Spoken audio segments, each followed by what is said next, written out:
Okay, so a big thank you to you all for joining us today for this special Zoom event for the Philip Larkin Society. I'm Rachel, I'm a trustee of the Society and I'm the merchandising officer. And with the help of Gavin, our invisible tech expert, we'll be ensuring that the event runs well today. So we are absolutely delighted to welcome two of our honorary vice presidents. Sir Andrew Motion will be reading extracts from his latest autobiography, Sleeping on Islands, with the writer Blake Morrison. We will hear of a life in poetry, including details from the years that Motion spent as Poet Laureate. He will tell us about the poets that he formed close relationships with, including W.H. Auden, Alan Hollinghurst, Craig Raine, and of course, Larkin himself. Motion met Larkin in Hull, whilst Larkin was the university librarian, and Motion was later appointed as one of Larkin's literary executors. His 1993 biography, Philip Larkin, A Writer's Life, won the Whitbread Award for biography. Fellow writer Blake Morrison, whose 1993 autobiographical work, And When Did You Last See Your Father, won the J.R. Ackerley Prize for autobiography.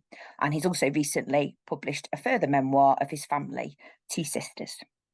Morrison has also written about Larkin and his contemporaries in his 1980 book, The Movement. And Blake and Andrew co-edited the Penguin Book of Contemporary British Poetry in 1982. So how this will work, Blake will be in conversation with Motion in between readings, and there'll be a chance for members of the audience to ask questions towards the end of the session. Finally, I'd just like to state that both our HVPs have been wonderfully supportive over the years. For example, Blake gave the address at the memorial at Westminster Abbey in December 2016, and Andrew Motion became our literary advisor last year. So we're really grateful for their contribution to our society's charitable aims to promote the public knowledge and appreciation of the works of Philip Larkin and his literary contemporaries. So without further ado, I'd like to hand over to Blake. You are hearing me, I hope? I am hearing you now, yes. Yeah, thank you, Blake. Yes. Did you not hear me before? No, not for a little while there. Okay. We're all sorted now, thank you. All right, okay. Well, I was saying thank you to you, Rachel. Welcome to everybody. Welcome especially to Andrew, and congratulations to Andrew on the memoir and the poems that came out around the same time. The memoir, Sleepy on Islands, is subtitled A Life in Poetry, and which is something I'd like to talk about.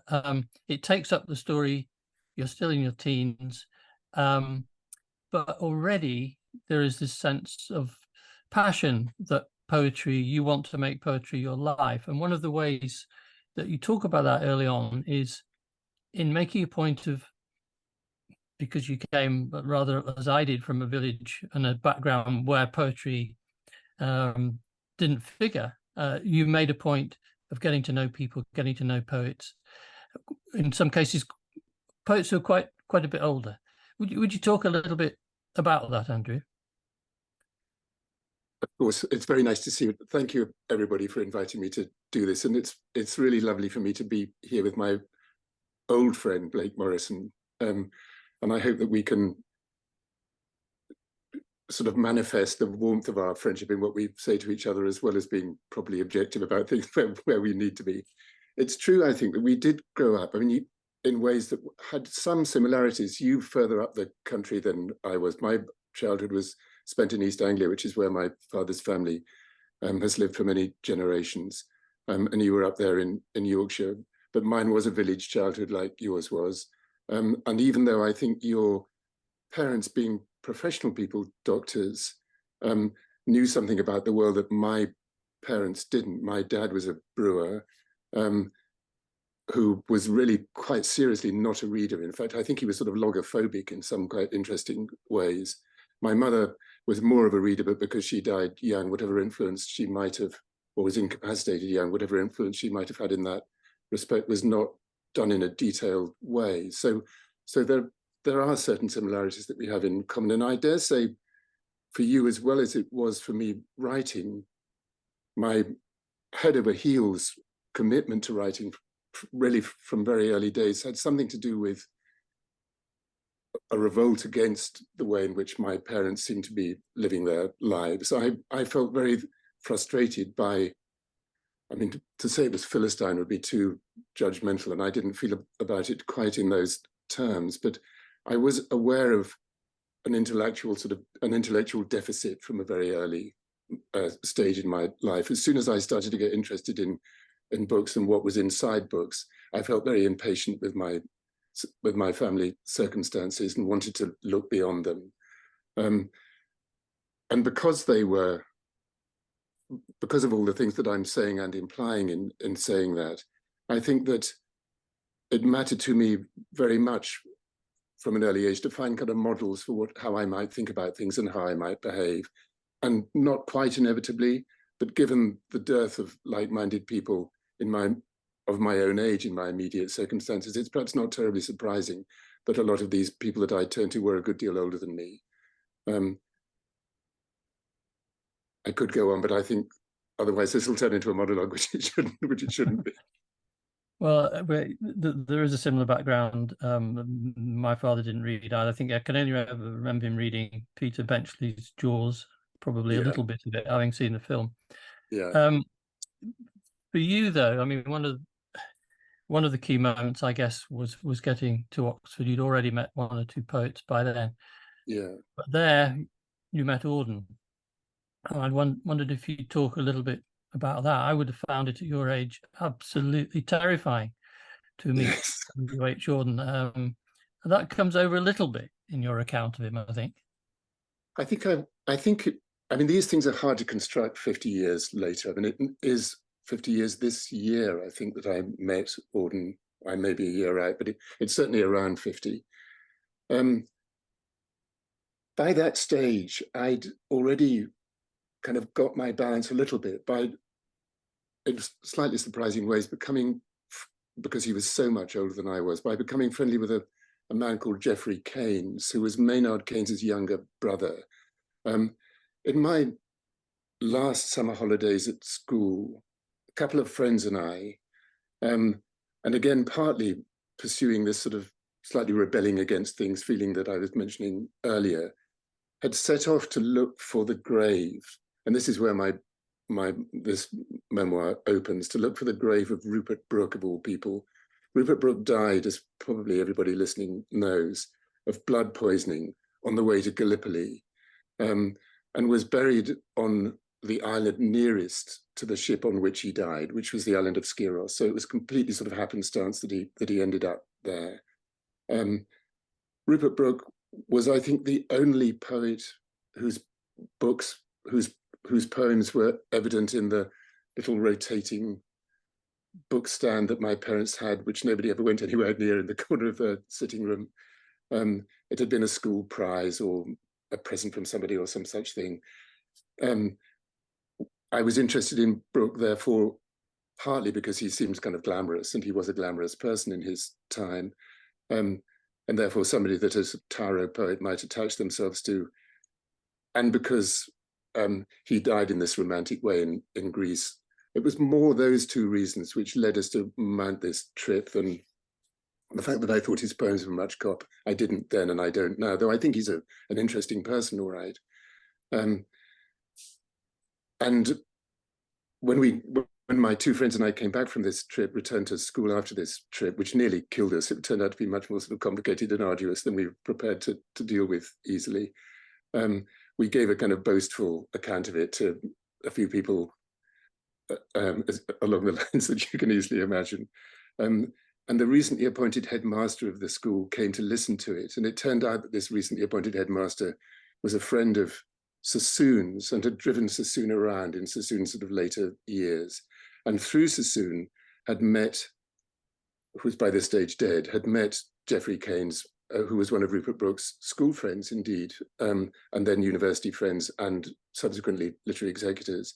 And he, the headmaster, wondered whether I'd like to meet Geoffrey Keynes, and then drove me over, and we, rather surprisingly, because of the great difference in our ages, became friends. Geoffrey was somebody who lived in a library and devising of a kind that would be frankly impossible for anybody who looks in it. He was actually a surgeon in his professional life and his working life, but his interest in books and pictures was extraordinary. So I'd sort of, as I say, I'd sort of got my balance. Talking to Geoffrey, I ended up going to stay with him quite often during in fact, every school holidays, and spent quite a lot of time with him. And so that gave me some sort of nerve, or helped me to compose myself when the possibility of meeting Auden came around. More specifically, it came around because my first and serious girlfriend at university, whose name was Joanna, was very keen on the poems of Louis MacNeice. And through her enthusiasm for MacNeice, I got very interested in MacNeice. And we discovered that MacNeice's literary executor, E.R. Dodds, best known these days as the author of The Greeks and the Irrational, who had been Regius Professor of Greek at Oxford, had retired to a village just outside Oxford called Old Marston. And with a brass neck of youth, I'd written to him and said, can we come and see you and talk about MacNeice?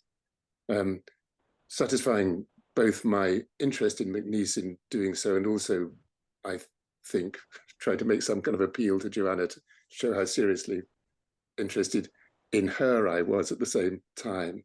And Dodds had known Auden for a very long time, decades, through MacNeice, but also through his own writing. And when Auden returned to spend his winters in Oxford, which became the plan in what turned out to be the last part of his life, Dodds asked me whether I'd like to meet him, and of course I said yes. So it was Dodds who introduced me to Auden. First of all, at a dinner in Christchurch, which is the college that Auden had been to as an undergraduate, but also the one he'd been associated with when he was working as professor of poetry there. And Christchurch had given him a cottage in the grounds of the college, and that's where we met. So Auden and I had this supper together in Christchurch. Then he said, send me some poems. So I sent him some poems, and thereafter it became a weekly practice to take round the poems and talk about them, the poems that I'd sent at some point during the previous week. He was not that old by modern standards, Auden, by this stage, but he was pretty furred up by many years of serious drinking and smoking cigarettes. And his habit of talking had become very repetitive by this stage, I have to say, but I really didn't care. It was just such an extraordinary thing to be in his presence. And I think that phrase probably is the short version of the long answer I'm giving you to this. It mattered to me immensely at the time, and I can see this more clearly now than even though I can see this more clearly now than I was able to at the time. It mattered to me immensely simply to be in the presence of somebody who I admired so much. As I say in the memoir, to shake his hand and think this was the hand that wrote the poems that I so much liked. And I dare say that in turn takes us back to the earlier thing that we were talking about, which is how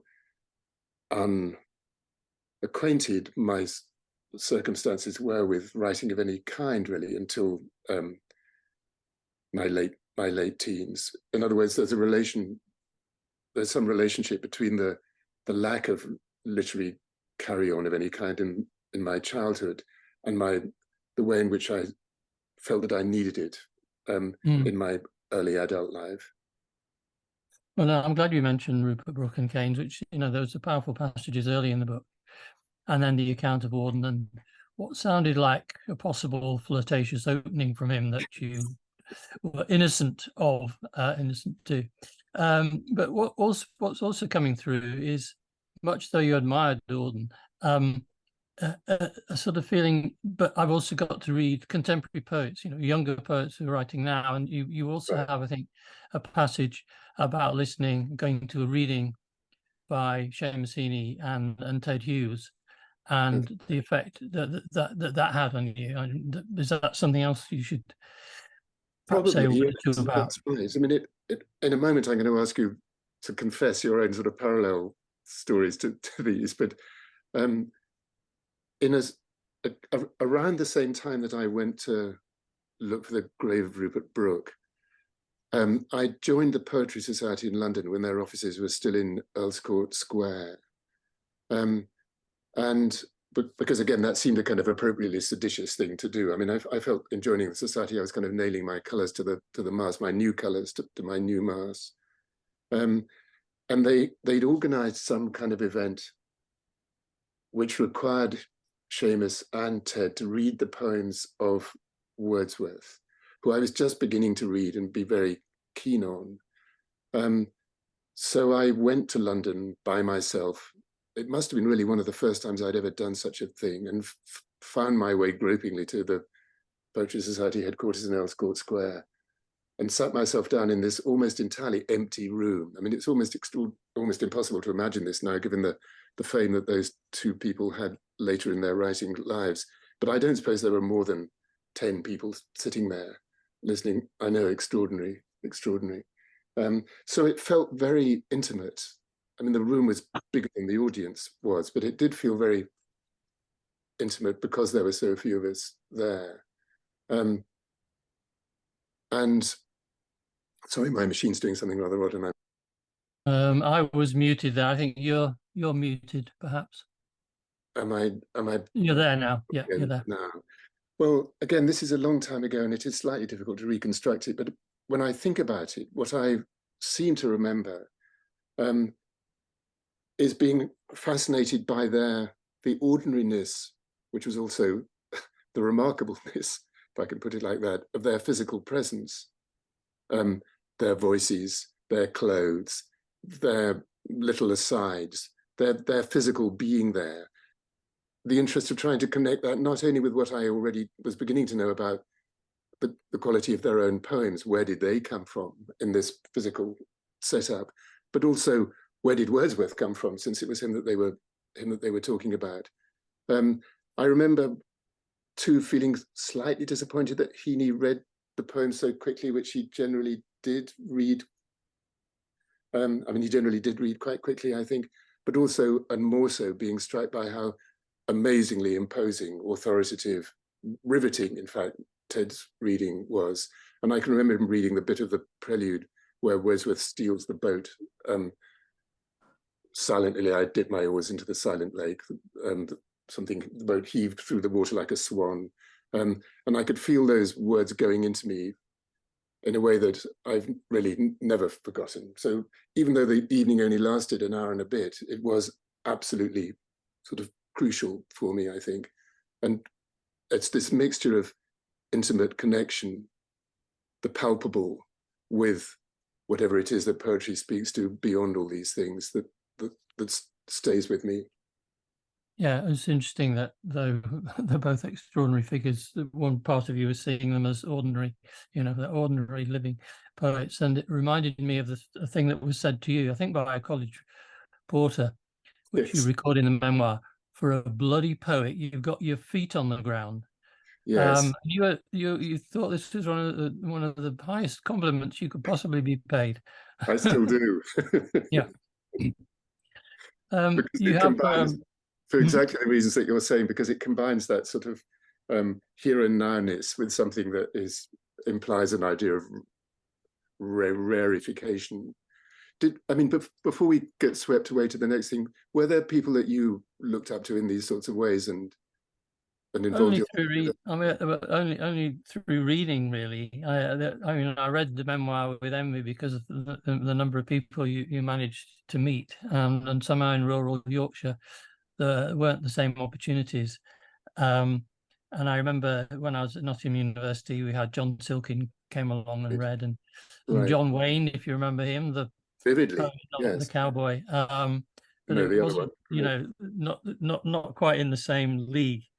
You have a very good passage about poetry and why poetry. I wondered if you could read that. Yeah, I'll gladly read it. Thank you. We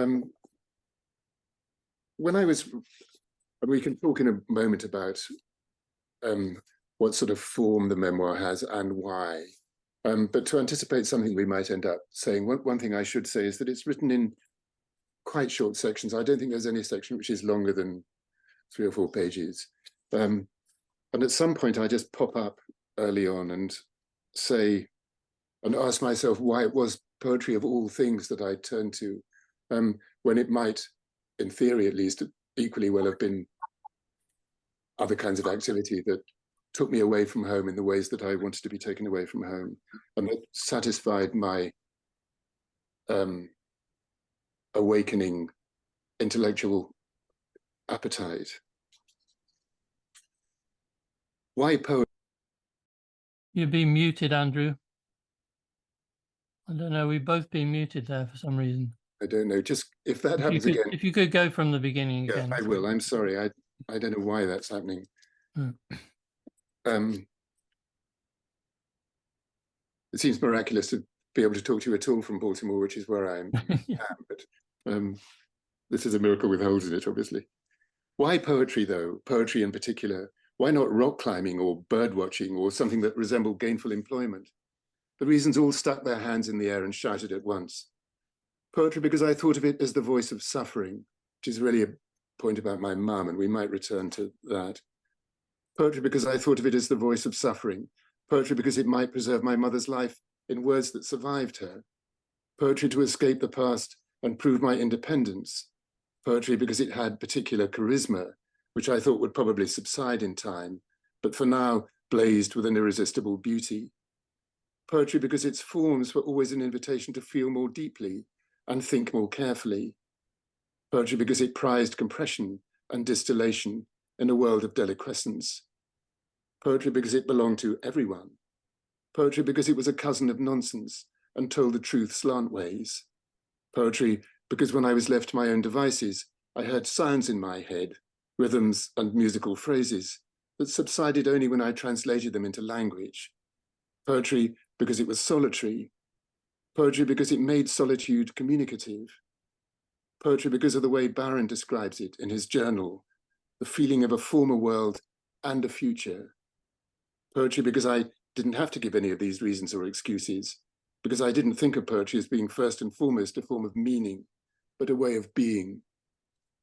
That's a rather kind of Frenchified way to end there. I mean, I think I was thinking of Valerie in particular as I had that thought back then, because I went on a big French poetry jag early in my reading life, which was a kind of, I think partly because I was fascinated by the ideas in it, and particularly by that idea of poetry because as a way of being rather than a meaning, but also because it was the most outrageous act of reading that I could imagine in terms of irritating my family.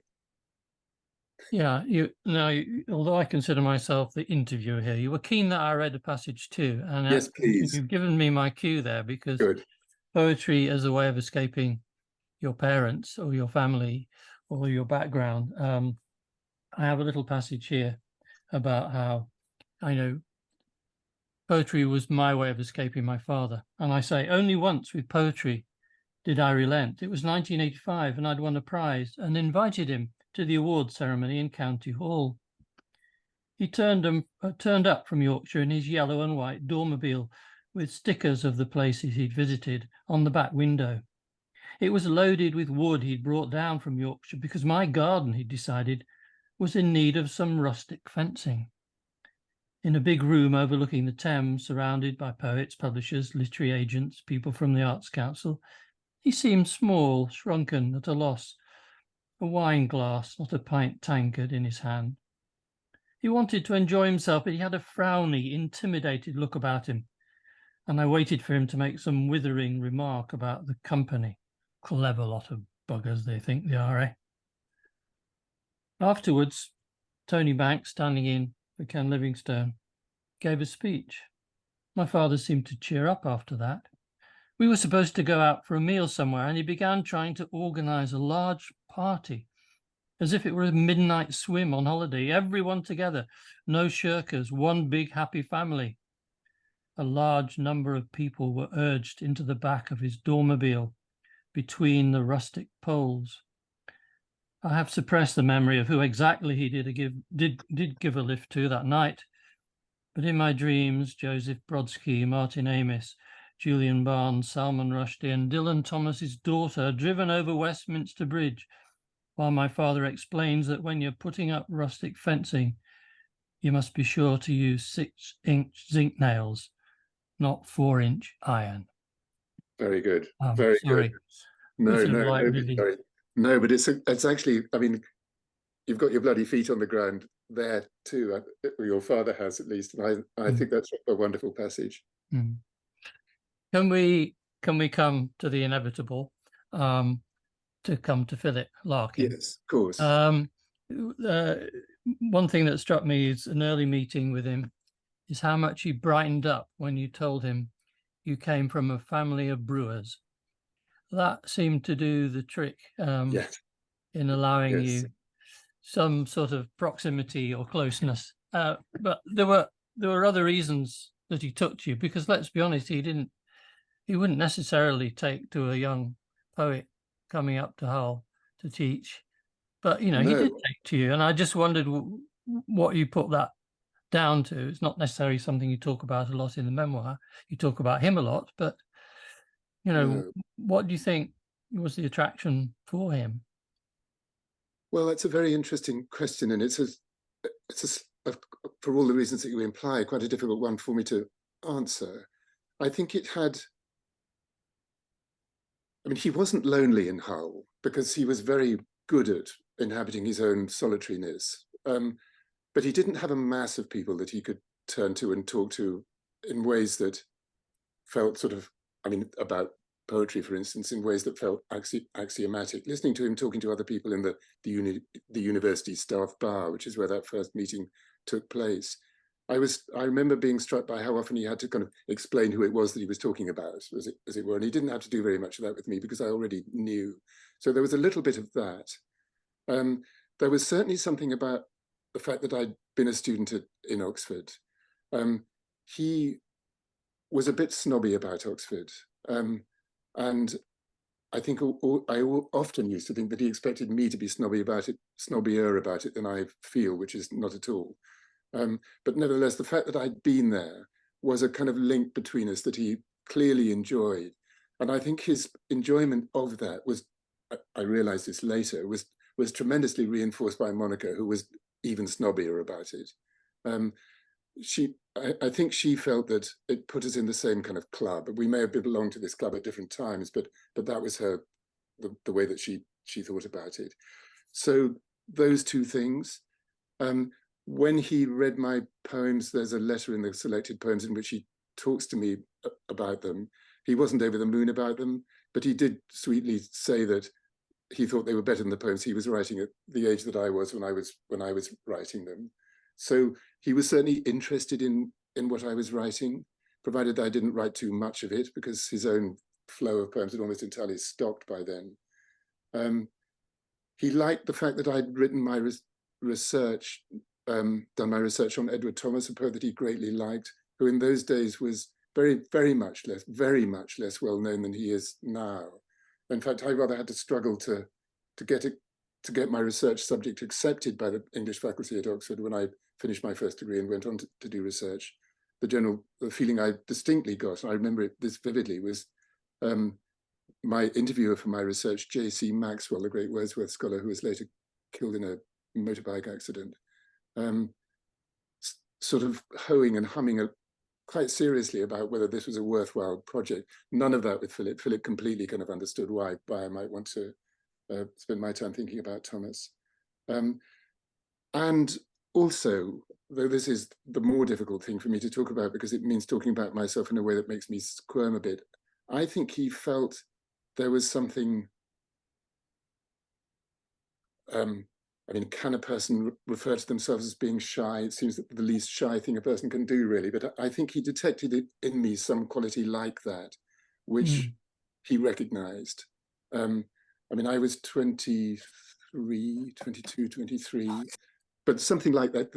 I think he felt that there was some sort of affinity in that general kind of area.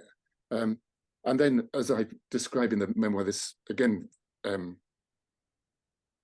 sort of fortuitous thing happened, which was that the Humber Bridge was about to open, and the Hull Daily Mail organised a poetry competition to mark the opening of it.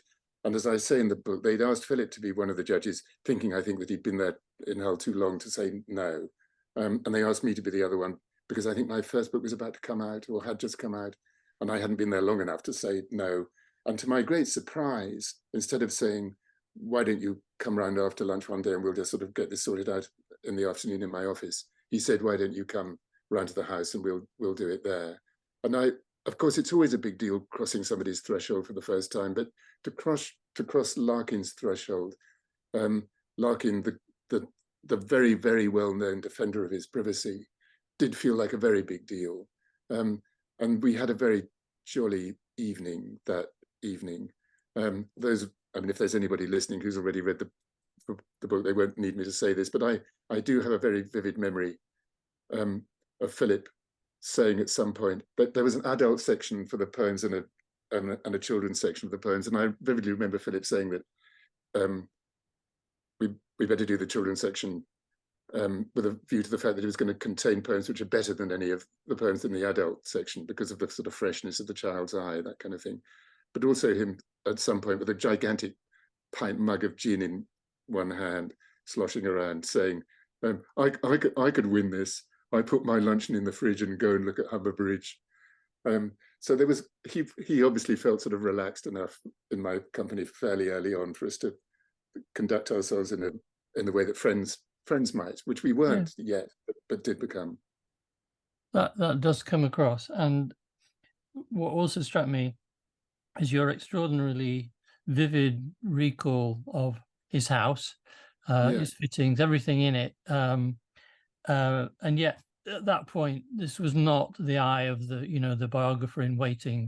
Very much later, not. because you would have had no thought of that. He was still in his 50s probably then. You were in your 20s. You would have expected him to live a lot longer than he did. And it was friendship rather than, the material that I can use later. Indeed. But this is important, I think, or at least it's important for me, and to characterize what our relationship was like. He was young, as you say. In fact, he died young. I mean, it seems 63. Slightly ridiculous to say so, since his whole manner was so valetudinarian. But to die age 63, 7 years ago in my life, is to die young. And if you think that he only wrote that very small handful of poems in the last 10 years of his life, he also stopped writing young. I mean, these are the poems, weird as it sounds to say it, and it's rather good for the brain to remind ourselves, I think, that these are poems written by a young man, at least by our standards. I mean, he may adopt an old person's persona, but to remind ourselves of his actual age when he wrote them, it is to reinforce how he performs in his poems rather than just kind of shoots from the hip, if I can put it like that. Anyway, so yes, he was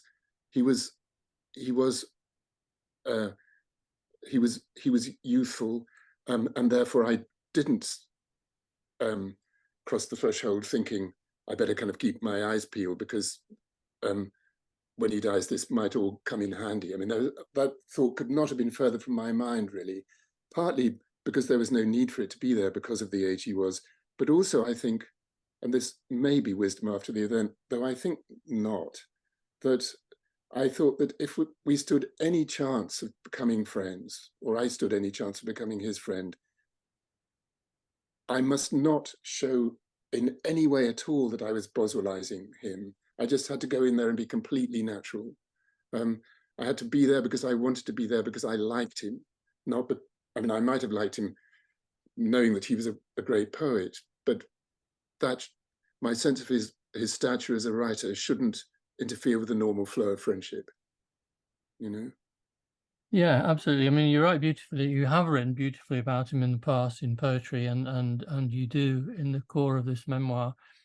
For those who haven't read it, it's a very powerful account of your friendship. Well, that's nice of you to say so. Can I quickly interrupt? Just say that. Yeah. When I was writing the biography, I simply took a decision not to put in scenes in which I appeared. I did want the whole thing to be infused with, and particularly the last 10 years, which are the years that I knew him, to be infused with a sense of personal acquaintance. But I didn't want to be a character in the biography. So what this memoir is free to do is make that, supply the things which I withheld in the biography. Sorry. No, absolutely fine.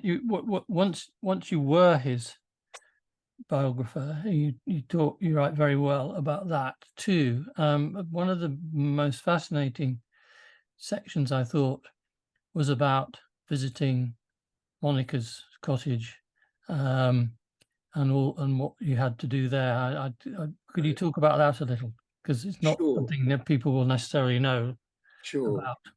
Well, Monica back in the day had bought her at a particular low point in her relationship with Philip. Had bought a cottage up in Hebden Bridge, and I think she'd looked upon it really as a kind of bolt hole, somewhere where she could go and kind of refigure herself, because she'd been so stung and hurt by what Philip was up to in other walks of his life. But as those other walks were, I'm not quite sure what the verb would be here, but as they were sort of dealt with, it became a place that they used to go to together. Not very often together, but they did like having it as a shared bolt hole. He was a big man for kind of houses like boroughs or flats like boroughs, and this was a kind of joint borough, where they were obviously very, very happy together. When I started writing the biography, it was with Monica's say-so. Monica kind of decided who did what. She asked Anthony to do the edition of the poems, and she asked Anthony to do an edition of the letters, and she asked me to write the life. And everybody understood, and I had no problem with this at all. In fact, it seemed to me to make perfect sense that the biography of those three major efforts should be the last one to come out, so that Larkin would appear in his own words first, as it were, and then there would be the biography. But of course, I started writing the biography, or at least I started interviewing people while Anthony was putting together those two editions. And I was particularly interested and found particularly valuable the conversations that he and I had, as various bits of the correspondence came to light. In most cases, he was finding things out of his own bat and feeding information through to me. But occasionally things happened that allowed me then to reciprocate and tell him about things that I'd found out.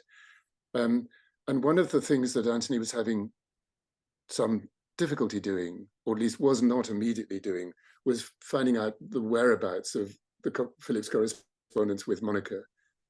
So in one of the many times that I interviewed her, I asked her about where all these letters were, because surely there must have been some. I mean, he was such a kind of eager correspondent with everybody, and they spent so much time apart.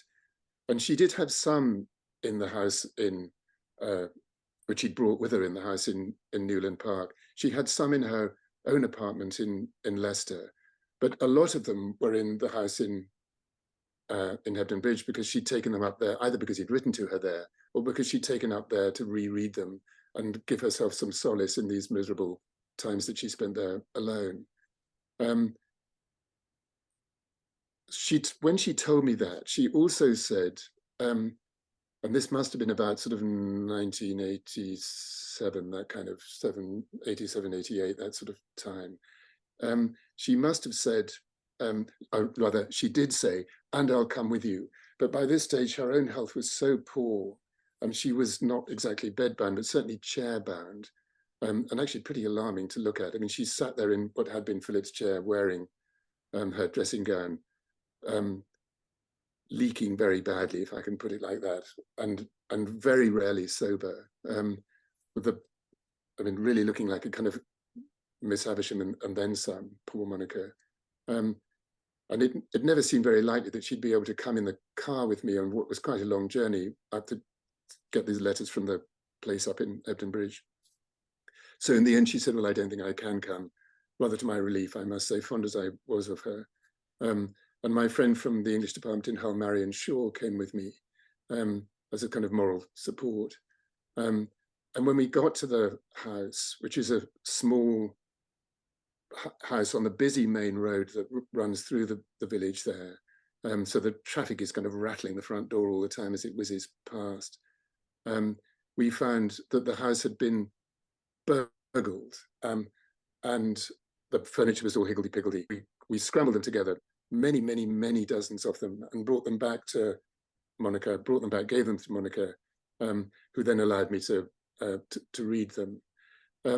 It's perhaps worth looking aside from the actual circumstance of their recovery, to say that this was at around the same time that Janet Malcolm had published her book about Sylvia Plath and Ted Hughes.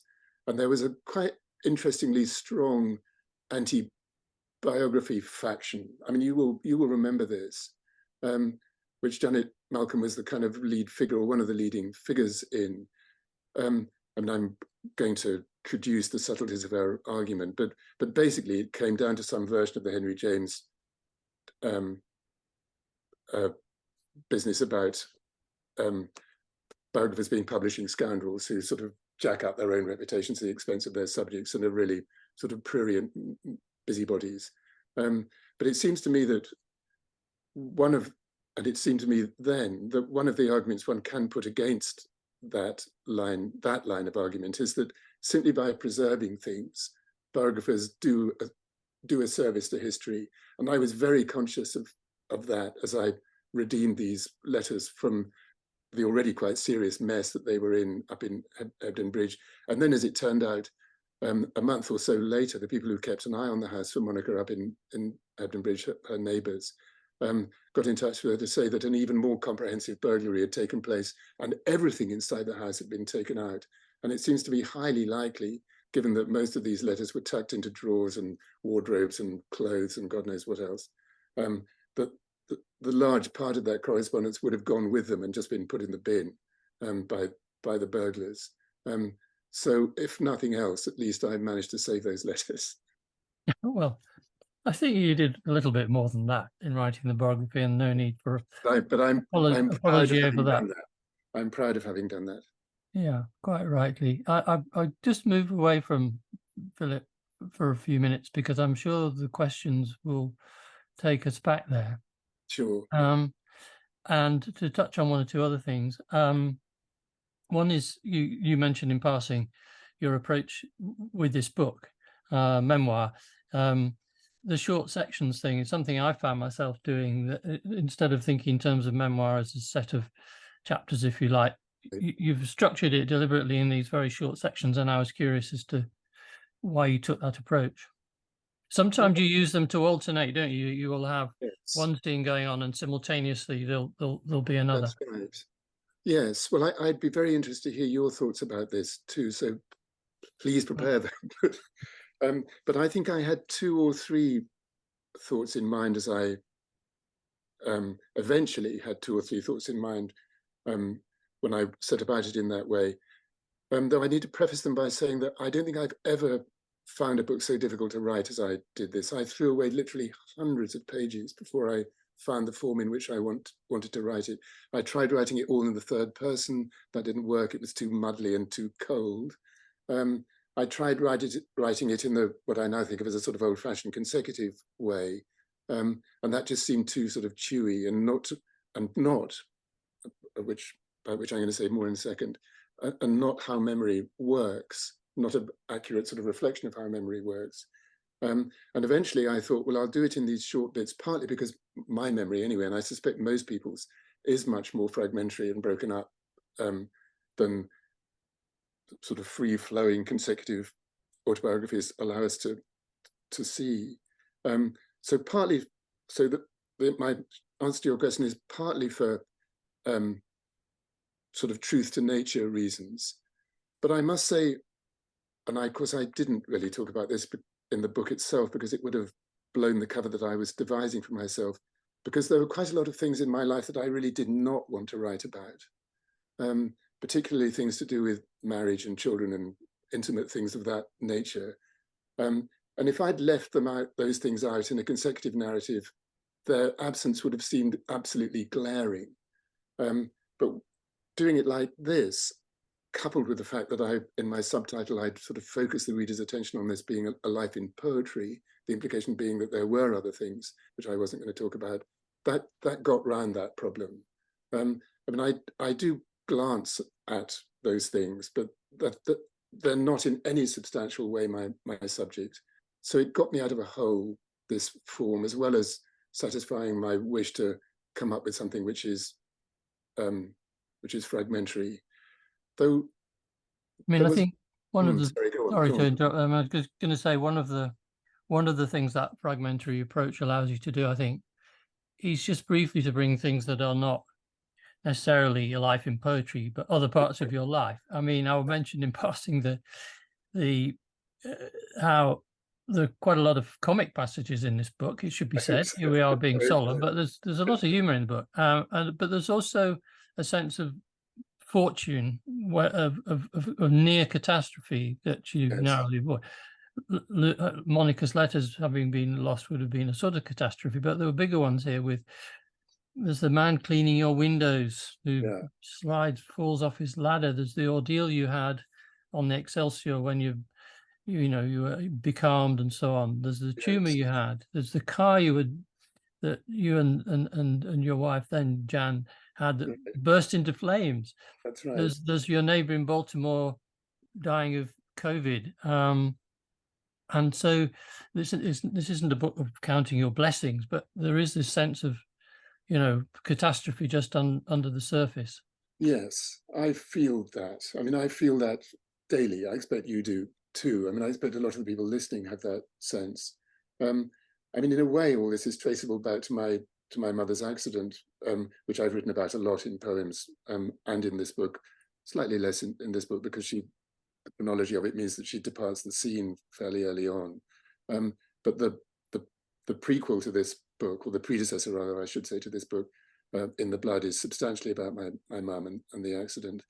And what happened to her simply created a template in my mind, which the rest of my life, honestly, has only confirmed, that if shit can happen, it will.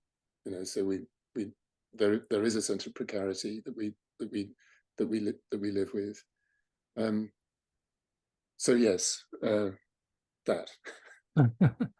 I've got so many questions, but I'm conscious of time passing, and so I wanted to talk a little bit about the Penguin Anthology we did together. I wanted to talk a little bit about the laureateship. I wanted to talk about the moment you nearly started an avalanche in the Lake District, and uncovered something destructive in yourself. But immediately before we get to questions, you're talking from Baltimore, and I remember you saying when you were going that you wanted another adventure, another phase in your life, something different, with perhaps the implication that you'd be back to the UK. I'm not so sure now that that's the case. But could you talk a little bit more Baltimore? And I think you have a poem too that thank you, that we could finish with before we take questions. Sure. When I stopped being laureate, and I talk about this a little bit in the book, I immediately, I think partly because I was fearful that I might simply sort of vanish off the face of the earth, because I'd been so busy doing things associated with the laureateship, readings and talkings and this and that, and I was very grateful that they occurred. I immediately said yes to a lot of other things. So I spent the years immediately, the 5 or so years immediately after my laureate life, really just as busy as I was when I was being laureate, sitting, doing committees for this, judging that, etc., you know the kind of thing I mean. And even though I hope that I did them well, and even though I believe that they were worthwhile things to do, I was slowly driving myself mad, and I simply needed more time to myself. I could see the clock ticking, feel the clock ticking, and I thought, well, if I don't make some quite radical break with the life that I'm now leading, I'm never even going to be able to try to write the poems that I might have it in me to write, which is, after all, what I'd always wanted to do from the get-go. And then out of a clear blue sky, the invitation came to come and work at Johns Hopkins in what is essentially their creative writing department. Hopkins calls it the writing seminars, to work in the writing seminars. And my original contract was for 5 years. My wife, Kyung-soo, though Korean by birth and lived in Korea until she was in her early 20s, has lived in America since that time. We met in America when I was over here on a visit once. But she'd come to England to live with me. There'd always been, soon after we met, there'd always been the idea that we might do the reciprocal thing and come and live in America for a bit. And so it was really in that spirit that we first came here to Baltimore. You know, she uprooted herself to be with me. I should uproot myself to be with her, and I very gladly did that. I was very homesick in certain ways in the early days of being here. I'd never lived for any length of time out of England before. I missed my children drastically. I still do. And I missed my friends very much. Here's looking at you, but very much as well. I don't have many, sounds like Billy Nomates as I say this, but I don't have many friends, but the friends that I do have, I like very much. And I miss them very much. I don't need many friends, I just need the good ones, and I'm fortunate to have them. But as time has gone on, I've come to realize that actually I like it here a lot. I feel much freer here. I feel much more able to be in touch with myself here than I did in England. I feel thrilled to stand under the great sort of Niagaran outpouring of American poetry. It opened me up to all kinds of things that I wouldn't otherwise have been opened up to. And I think, and I'm now an American citizen, at least I'm now a joint English American citizen since the beginning of this year. Who knows whether I'll come back? If I were asked whether I wanted to come back tomorrow, I'd say no. I'm very happy here, and I have now extended my contract with Hopkins, so there's no professional reason for me to come back. I keep saying to myself too, because I love my teaching, that if I lived in England, as you know, Blake, I would have had to retire. I might have been re-employed, but I would have had to retire when I was 65. That law doesn't exist here in the US, so I can go on until I drop, provided people are happy to have me here. And at the moment, I am still enjoying my teaching. So who knows? Who knows? But I come back a couple of times a year, so I'm able to kind of see my friends, not nearly as much as I'd like to, but I can feel that I'm still in contact with their present. Anyway, this is a poem I wrote quite soon after coming here. One of the things I remember feeling very strongly when I got here was that I needed to import my ghosts with me, which really meant my mum and my dad. And this is a poem, an unrhymed sonnet that I wrote, as I say, soon after I got here, about a place that Kyung-Soo and I went to visit with the beautiful name of Chincoteague, which is about 3 hours south of Baltimore, near the coast. I happened to have been reading something or other which reminded me, or even told me, that St. Peter is the patron, rather Tabitha is the patron saint of people who do embroidery. And my mum was a very keen embroiderer. So this little poem is about all that. It's called Chincoteague.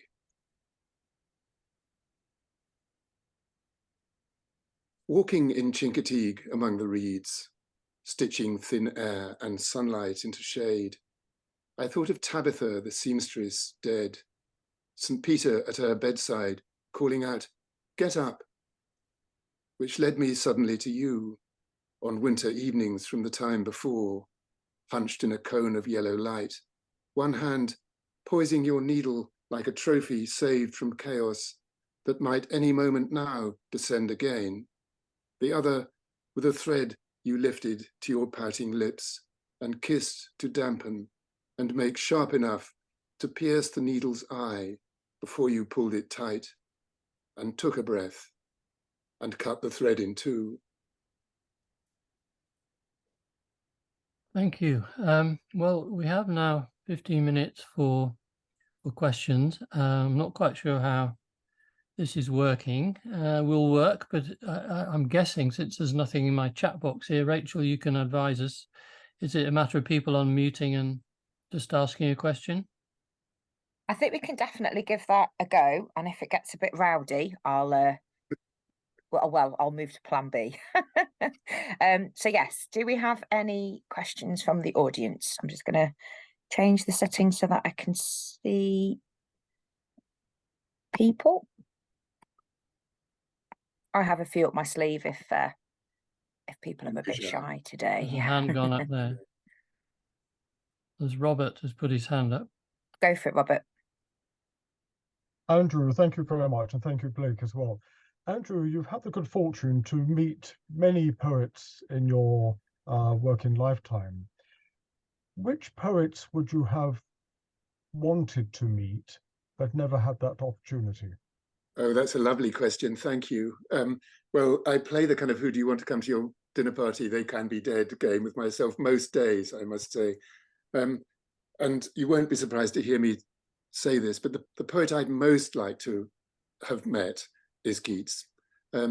Partly because for all the reasons that we've been hinting at in the things that we've been saying about where do these extraordinary poems come from, but also because it would settle, I mean, well, among a million other reasons, because it would settle for me a question that I'm extremely preoccupied by, which is what did he sound like?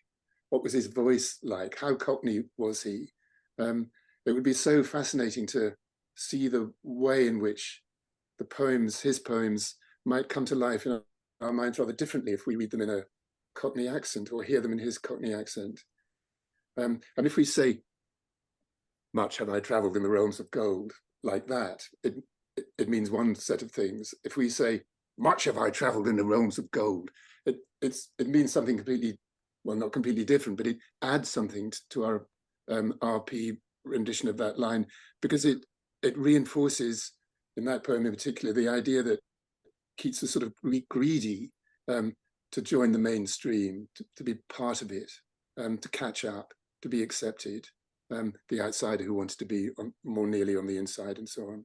So Keats, Homer, I'd very much like to meet Homer.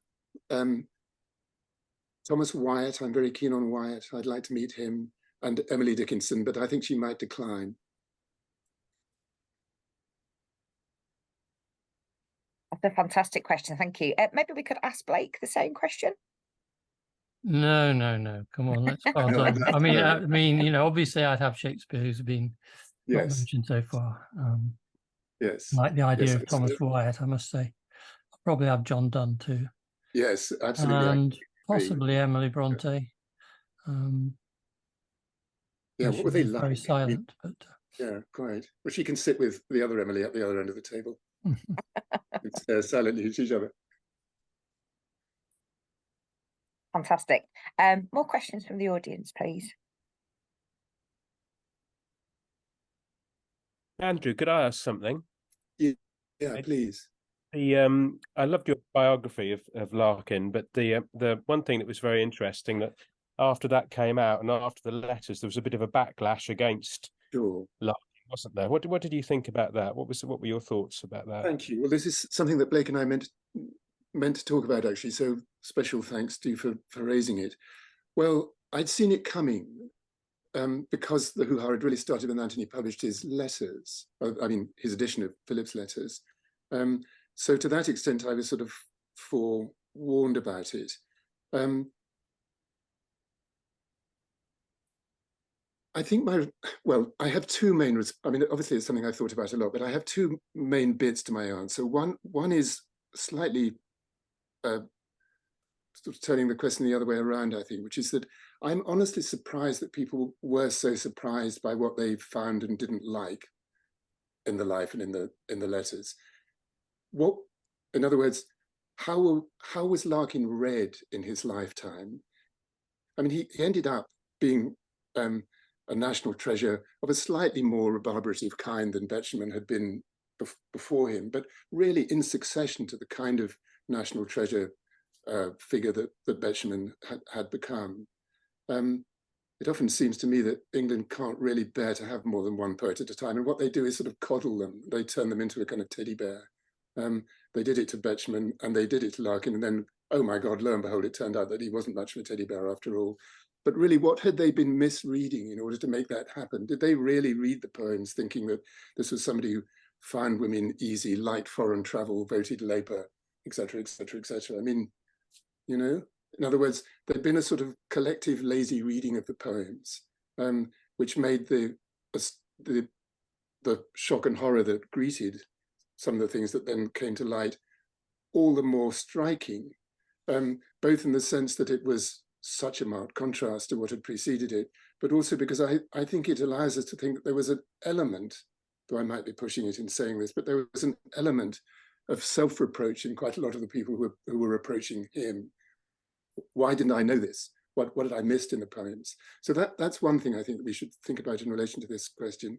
And the other is the more predictable answer, I suppose, which is to do with perfection of the life or of the work. Do we really think that a poet's work is inevitably simply an expression of their personality? Absolutely not. I mean, among the million things that we don't know about art, as I'm sure I've said in the hearing of some of you previously, among the million things that we don't know about art, one of the things that we absolutely do know is that it's not just a convulsive expression of personality. And I think quite a lot of Philip's poems are written in order not to be like Larkin, if I can put it like that. I mean, this is a crude version of what is quite a complicated issue, but essentially that's what I feel about it. Though there is perhaps something else I can quickly add to that, which is that the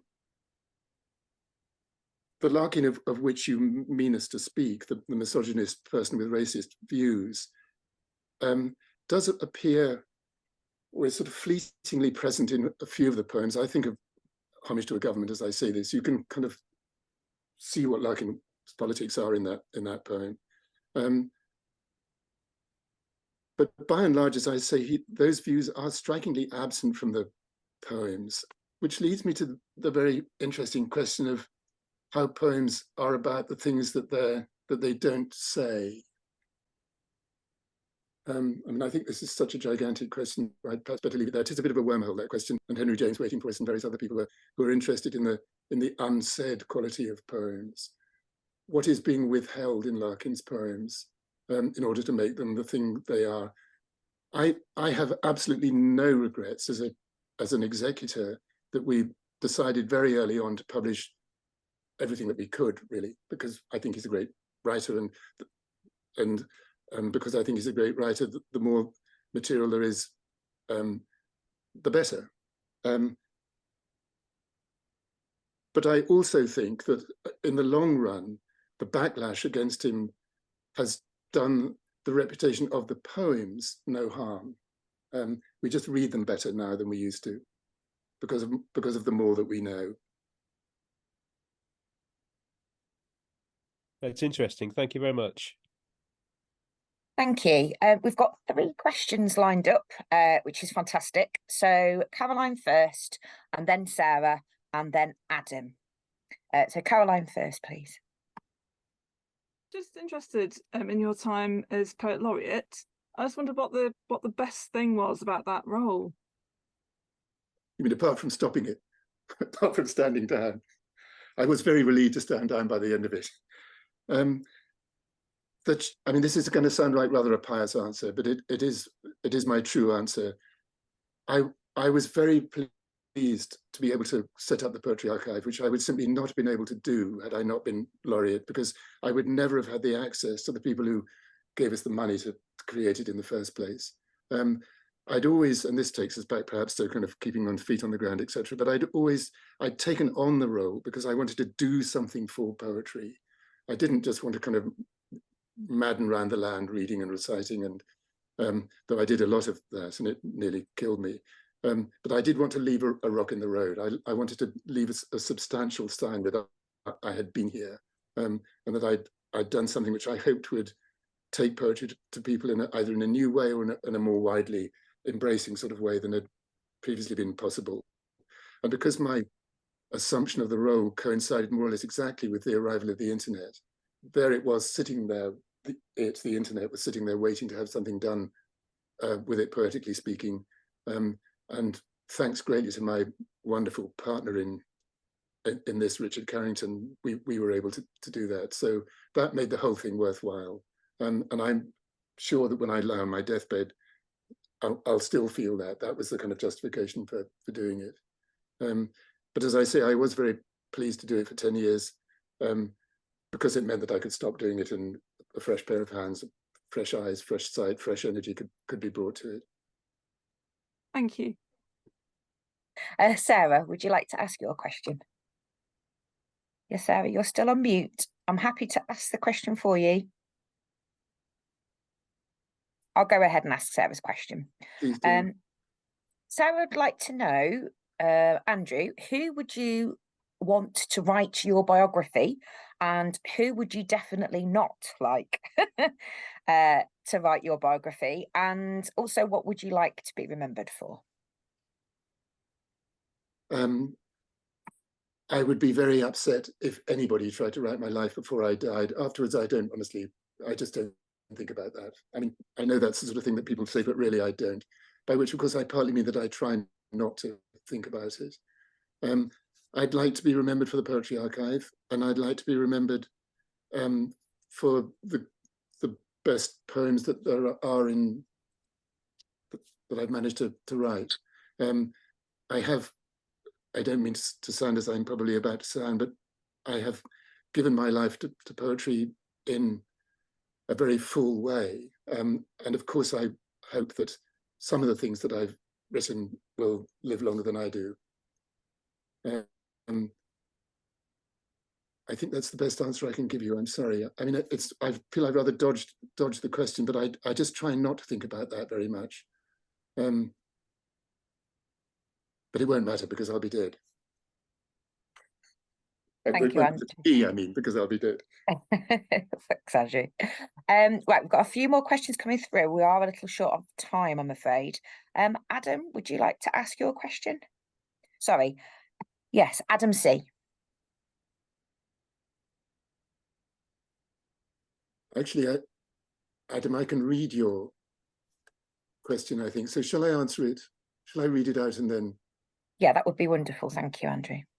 Adam says, I would like to know if Andrew has plans for a comprehensive volume of his collected poems in the near future. No, I don't. In fact, to be completely candid, I wouldn't mind if a collected poems never appeared. But that's because I'm a rather controlling kind of guy. And in this recently published New and Selected, those are the poems that I think are best. So if I were to keel over tomorrow, and the poems that I've written since I put that book together were added to it, I would be perfectly happy if that were my complete poems. But of course, whoever might one day edit them might have a completely different sense of what my better poems are, and I would be interested to see that, but I won't see it because I'll be dead.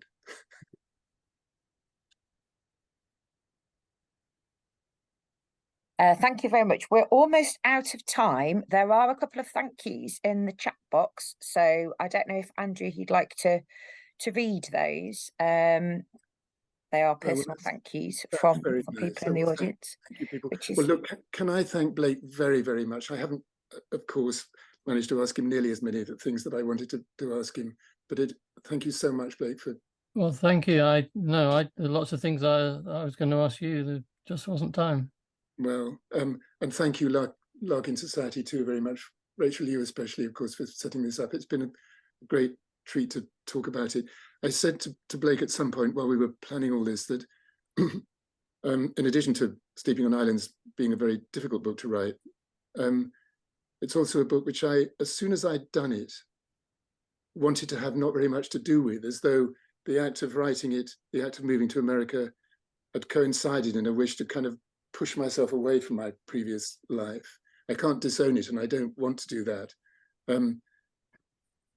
But I'm not in a mad rush to talk about this book, and this last hour or so has been very enjoyable. So perhaps I was wrong about that. Thanks to you all. I had one final comment from Roy, who suggests that maybe Blake should be your biographer.